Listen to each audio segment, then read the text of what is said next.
Abra a sua Bíblia em Apocalipse capítulo 3. Nós vamos ler dos versículos 14, indo até o versículo 22.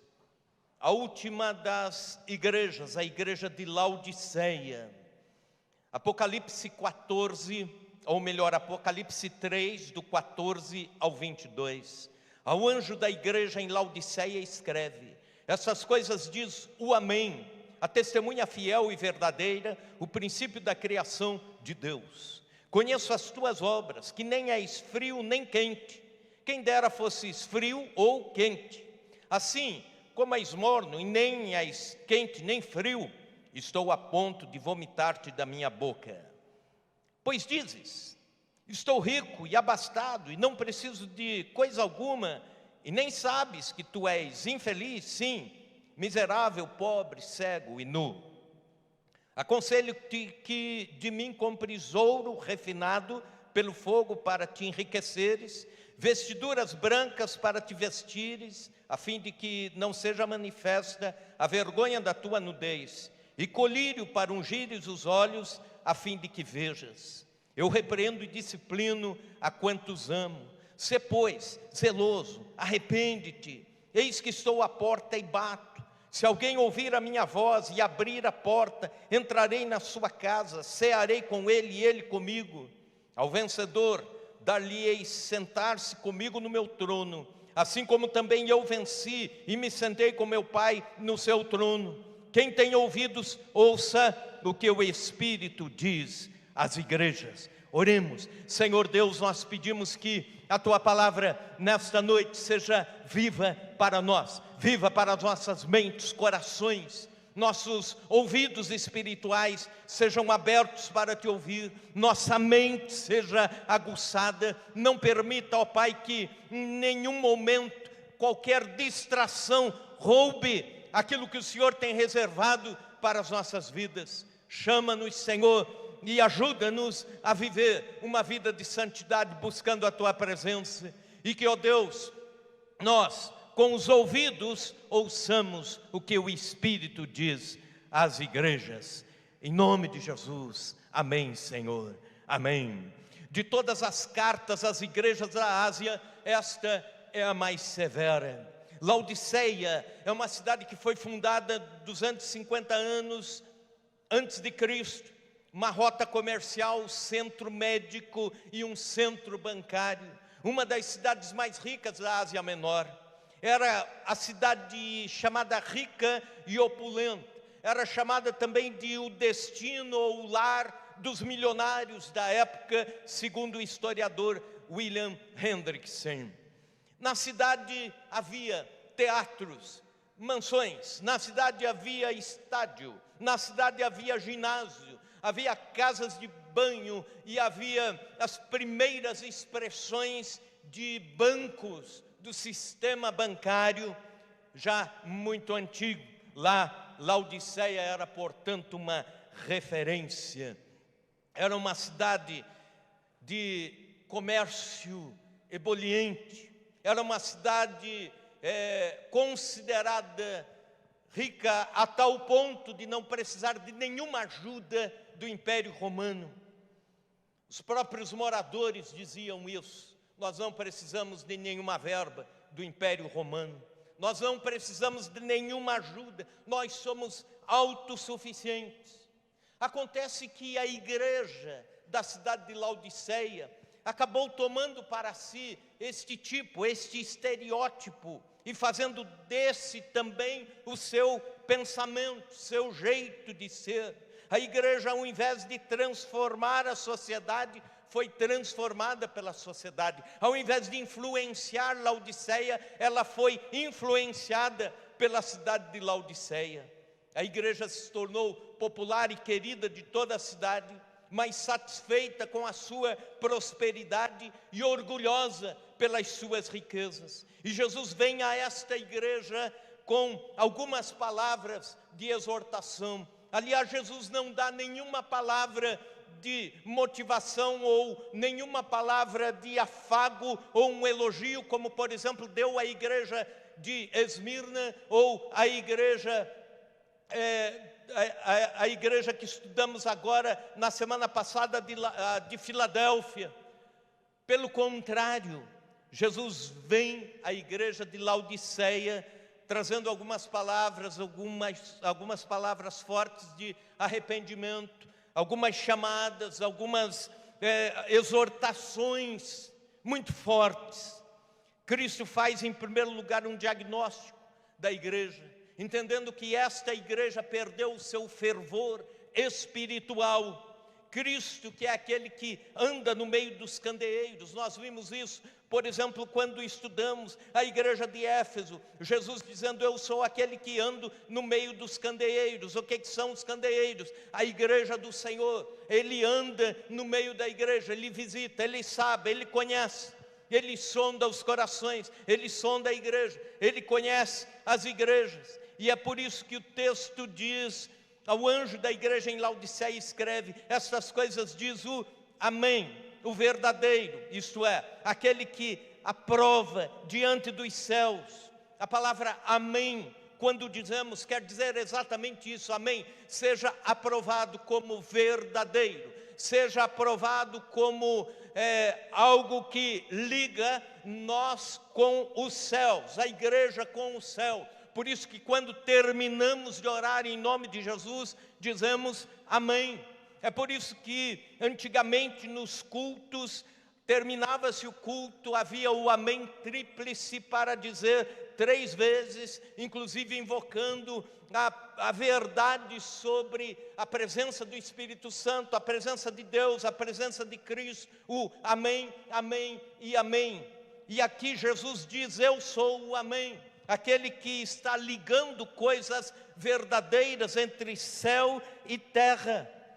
E sondando a igreja de Laodiceia, Cristo vê uma igreja que perdeu a identidade. Veja comigo versículos 15 e 16. Conheço as tuas obras, que nem és frio nem quente, quem dera fosses frio ou quente. Assim, porque és morno e nem és quente nem frio, estou a ponto de vomitar-te da minha boca. A igreja de Laodiceia sabia muito bem o que o Senhor Jesus estava dizendo quando falava: vocês são mornos, como água morna. Porque havia fontes de águas frias em Colosso, cidade vizinha. Havia fontes de águas quentes, águas termais em Hierápolis, outra cidade vizinha. E aquedutos ligavam as águas frias até chegar em Laodiceia, que não tinha águas. As águas de Laodiceia eram ruins. E aí também tinham águas que vinham de Hierápolis. Em Hierápolis as pessoas iam para as águas termais para serem curadas, águas que traziam cura, águas que traziam cura para enfermidades de juntas, reumatismo, etc. E aqui em Colosso havia águas frias que saciavam o sedento. Alguém em viagem, alguém que precisava parar a caravana, os camelos paravam em Colosso para dar de águas, se reabastecer. Acontece que as águas vindo frias de Colosso para Laodiceia já não chegavam frias em Laodiceia, chegavam mornas, porque pegavam o calor. Também as águas que vinham quentes de Hierápolis não chegavam mais quentes, perdiam a quentura, perdiam as propriedades medicinais e chegavam mornas lá. E Jesus está dizendo: a igreja morna, que não é nem para saciar sedento e nem para curar o enfermo, não tem identidade. Por vezes eu vi esse texto sendo pregado de outra forma, dizendo: olha, a igreja tem que ser quente, porque aqui diz que tem que ser quente ou fria. Não é isso. Não é no sentido de fervor, mas no sentido de identidade. Tem que ser alguma coisa. A igreja tem que ser alguma coisa que Deus lhe manda ser, porque a igreja não consegue ser tudo ao mesmo tempo. A igreja não consegue ser excelente no serviço, excelente na pregação, excelente no ensino. A igreja não consegue ser em todas as áreas excelente. Por isso Deus chama igrejas para determinadas missões. E nós, como igreja, como IPI de Chapadão do Sul, precisamos encontrar a nossa missão. Para que servimos? Para que estamos na cidade? Quais são nossos pontos fortes? Qual é a nossa missão dentro desta cidade? Precisamos ser ou igreja que sacia o sedento, ou então precisamos ser igreja que cura o enfermo. Precisamos ser algo. É sobre identidade que Jesus está falando com esta igreja. Ter uma missão, ter uma ênfase, ter uma vocação. Por exemplo, ouvi falar de uma igreja que talvez você já ouviu falar, a Caverna de Adulão, uma igreja lá em Belo Horizonte, que evangeliza. Eles são especialistas em evangelizar viciados em drogas, são especialistas em evangelizar ex-hippies, párias da sociedade, gente que sai dos presídios e não tem mais o que fazer da vida, e eles estão ali sempre acolhendo, evangelizando, ministrando, pregando para essas pessoas. Outra igreja com outra missão de resgatar jovens, pregar para jovens surfistas, a igreja lá de Santos, e aí aquela igreja sai pelo Brasil evangelizando jovens com um determinado tipo de música, levando a Cristo. Conheci na minha infância uma igreja que papai foi pastor dela, a igreja de Vila Fani, em Curitiba. Uma igreja pequena, mas tinha uma missão definida. De tempo em tempo saía um candidato ao ministério daquela igreja e seria um excelente seminarista, um excelente pastor, e pastores que saíam dali se destacavam, eram bons pastores para o Brasil, para a nação, alguns deles servindo no exterior, e uma igreja pequena, e reconhecia a sua missão, dizendo: a nossa missão é produzir pastores. De tempo em tempo Deus vai levantar alguém aqui no meio, um jovem, um adolescente, e vai levar para o serviço. A chamada de Cristo é pela definição da identidade. Assumir uma causa, assumir uma visão, orar por isso, para que Deus nos leve à identidade, para que Deus nos diga exatamente como devemos ser, em que áreas agir, uma vocação. Então, ou águas que saciam o sedento, ou águas que trazem cura, mas sermos algo, termos identidade. Em segundo lugar, Cristo vê também uma igreja que tem autoconfiança falsa. Versículo 17, veja comigo: pois dizes, estou rico e abastado e não preciso de coisa alguma, e nem sabes que tu és infeliz, sim, miserável, pobre, cego e nu. O auto-engano de uma igreja é muito comum, e é comum e trágico muitas vezes. Por exemplo, a igreja de Sardes se considerava viva. O que Jesus disse a ela? Tu és morta. Tem nome de que vive, mas não vive. A igreja de Esmirna era pobre, dizia: somos pobres demais. E Jesus diz a ela: vocês são ricos. A igreja de Laodiceia diz rica, e Jesus diz: é pobre. Jesus usa algumas figuras aqui que a cidade de Laodiceia vai entender perfeitamente o que Jesus está dizendo que esta igreja precisa. Em primeiro lugar, é interessante que ele usa a figura das riquezas para dizer os valores de uma igreja são outros. E quando falo sobre isso, não falo apenas à igreja, a indivíduos também. Porque quando estamos aqui entre nós, indivíduos, nós formamos a igreja e precisamos trazer para as nossas vidas, para o nosso coração, para os nossos ouvidos, para a nossa prática, aquilo que Jesus nos exorta nessa noite. Não pense apenas na igreja como o ajuntamento coletivo, pense na sua vida também. Em primeiro lugar, ele diz a esta igreja que diz: estou rico e abastado e não preciso de coisa alguma. Ele diz: aconselho-te que de mim compres ouro refinado no fogo para te enriqueceres. A cidade era rica, como eu falei. A igreja também era rica, como eu falei. Anos 60 depois de Cristo, um terremoto acabou com a cidade de Esmirna, com a cidade de Laodiceia. E o imperador de Roma ofereceu dinheiro para reconstruírem a cidade. Os laodicenses disseram: não precisamos, nós temos grana, nós mesmos vamos reconstruir nossas casas, nossas ruas, nós mesmos vamos reconstruir nossa cidade.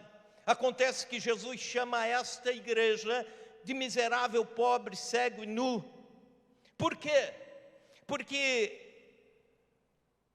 os bens que fazem parte de uma igreja estão em outro âmbito de valores. Uma igreja é rica quando ela tem a unção do Espírito Santo, quando ela tem perdão de pecados. Uma igreja é rica quando tem dons espirituais, quando tem conversão de pessoas, quando evangeliza, quando os valores são eternos, quando a igreja ora, quando a igreja busca, quando a igreja se quebranta, quando a igreja investe em missões, quando a igreja olha para esse mundo com os olhos de evangelismo. Essa igreja vale muito para Deus. Essa igreja é rica. São riquezas para Deus. Também, Jesus apela para a figura das falsas vestiduras. Laodiceia era um centro industrial têxtil, produzia uma lã escura, que era bem comercializada em todo o mundo de então, no mundo inteiro. Era considerado a melhor lã da época. E os laodicenses se orgulhavam disso, pela roupa que produziam. E no versículo 17, o Senhor vê esta igreja como nua, sem roupa. No versículo 18 ele diz: aconselho que compres as vestiduras espirituais, vestiduras brancas, para que te vistas e cubras a tua nudez. E aqui ele está falando de vestiduras de santidade. Como eu falei na semana passada, a vestidura branca para a igreja aqui na terra é o sinal de santidade, é o viver em santidade com Deus. No céu, vestiduras brancas significa a festividade, a celebração de ter chegado lá. Mas enquanto igreja na terra, Deus olha uma igreja com santidade. Ela diz: está vestida com as minhas vestiduras. Também a figura da ilusão de ótica e colírio para ungires os teus olhos, a fim de que vejas. Mais uma vez, os crentes de Laodiceia entendem perfeitamente o que Jesus está dizendo, porque Laodiceia era um centro médico, e era um centro médico que produzia um determinado colírio que pessoas vinham buscar para curar problemas de visão. Os viajantes daquela época, quando iam pelas estradas romanas em tempo de pó, em tempo de seca, as bigas passavam, os cavalos passavam, erguiam pó, e as pessoas iam com os olhos ressecando por dias durante as viagens. Isso prejudicava muito a visão.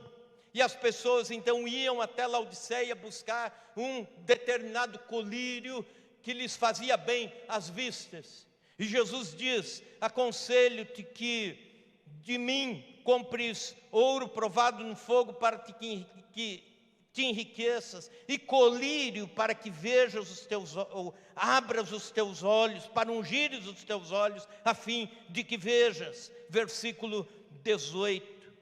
Uma igreja precisa ter visão aguçada, visão espiritual, visão de evangelismo, visão missionária, visão de necessidades da cidade, olhos abertos para aqueles que estão precisando da mão estendida, do socorro do povo de Deus. Visão das coisas espirituais. É muito ruim quando a igreja começa a ter apenas visão daquilo que pode ver com os olhos físicos, e a igreja se apequena.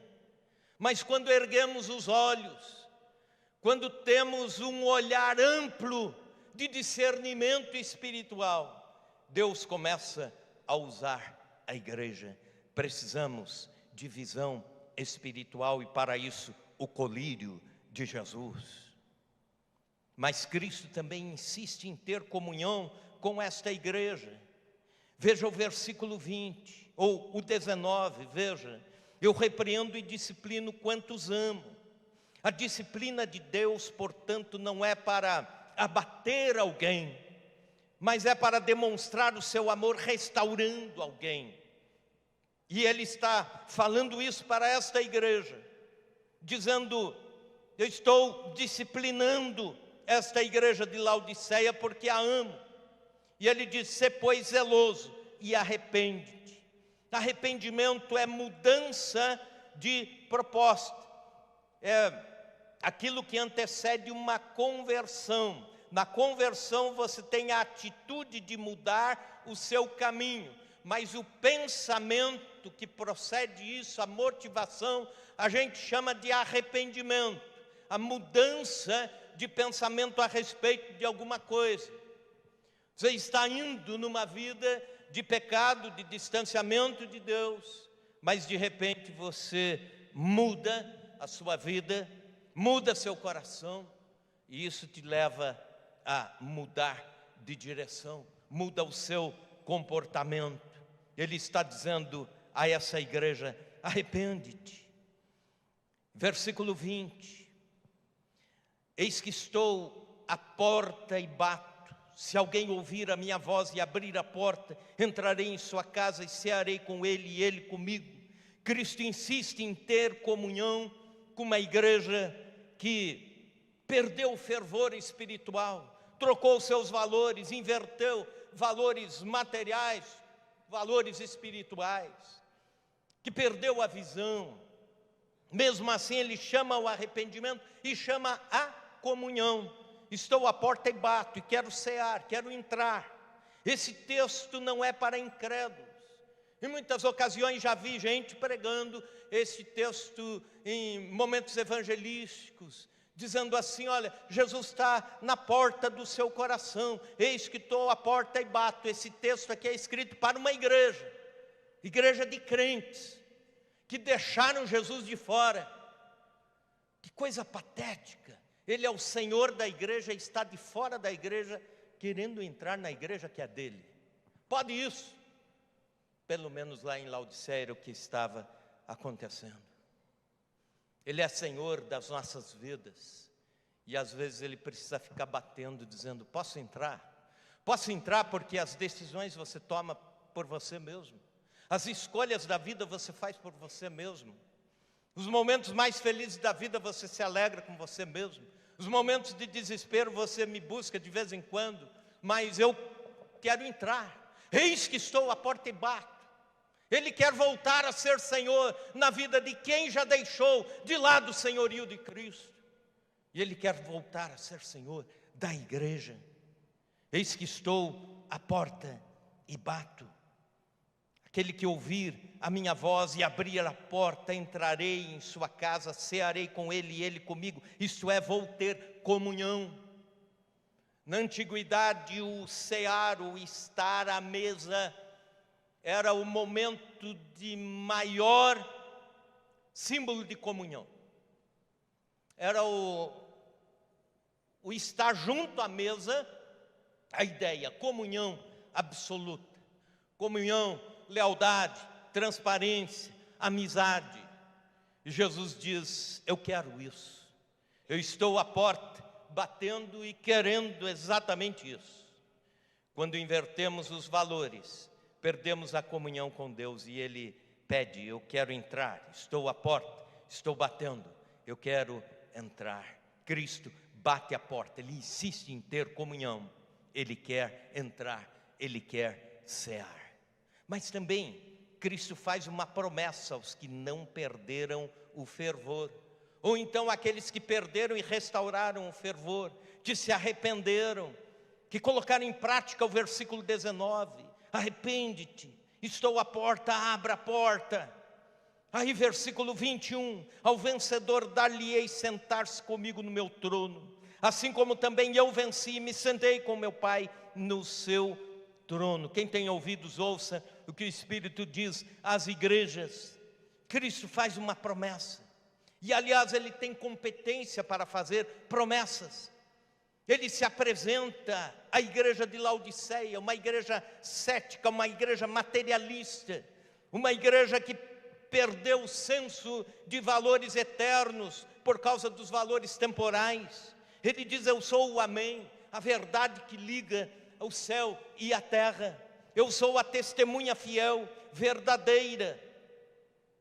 E é dessa testemunha fiel e verdadeira, deste Amém, que vem as promessas ricas de Deus, aos que vencerem a secularização, aos que vencerem o materialismo, aos que vencerem o conformismo, aos que vencerem o indiferentismo, aos que vencerem o consumismo, aos que vencerem todos os ismos que têm abalado a fé de todos os cristãos. Ele diz: vai assentar-se comigo no meu trono, sinal de autoridade, sinal de poder. Os crentes de Laodiceia, talvez atrás desta questão dos bens materiais, estavam sendo induzidos ao poder e status deste mundo. Mas o poder aqui é temporal, ele se vai. Quem são os homens que mais tiveram poder na história? Já se foram, alguns deles nem são lembrados, talvez nem nas enciclopédias. No entanto, olha a promessa que Jesus faz ao que vence: dar-lhe-ei a sentar-se comigo no meu trono, assim como eu também venci e sentei com meu Pai no seu trono. Assentar-se no trono de Deus, sinal de autoridade não apenas temporal, mas autoridade eterna, conquista eterna, não passageira, não só para um momento, não só para alguns anos ter conforto e exibir o seu status, mas pela eternidade assentar-se no trono de Jesus, com Jesus. Aleluia. Fique em pé na presença de Deus. A carta à igreja de Laodiceia também é uma advertência a todo cristão que perdeu o fervor, a todo cristão que se secularizou, a todo cristão que perdeu a paixão pelas coisas de Deus, pela oração, pela busca, por estar na presença de Deus. Existe caminho de volta? Existe. Arrepende-te, sê zeloso, estou à porta, estou batendo, quero entrar e cear com você, o que Jesus está dizendo nessa noite a todos nós aqui. Dr. Roland Level, norte-americano, que pesquisa o estado espiritual das igrejas norte-americanas, ele faz um levantamento interessante e que, penso eu, não está muito distante do que são as igrejas brasileiras também. Vale aqui pensar que Estados Unidos da América é o país mais evangélico, teoricamente mais evangélico do mundo, país que mais enviou missionários ao mundo, país que mais influenciou a fé de cristãos no mundo e ainda faz. Mas vejam essas estatísticas. Ele faz um levantamento com milhares de cristãos norte-americanos e descobre que 20% deles nunca oram, 25% nunca leem a Bíblia, 30% nunca vão à igreja, 40% dos cristãos nunca contribuem, 60% só vão a um ou outro culto uma vez por mês, 70% nunca contribuíram para missões, 80%, e a estatística vai se agravando, 80% nunca vão às reuniões de oração, 90% dos cristãos nunca fazem um culto ou uma oração na sua casa, ou nunca leem a Bíblia no seu lar, e 95% nunca levaram ninguém aos pés de Jesus Cristo através do evangelismo. Igreja de Laodiceia, Jesus dizendo: arrepende-te e volta, abre a porta para que eu entre e ceie. Talvez essa é uma mensagem para nós como igreja, mas para muitos de nós individualmente aqui. E eu gostaria que nós orássemos por isso, pedindo: Senhor, restaura o fervor espiritual.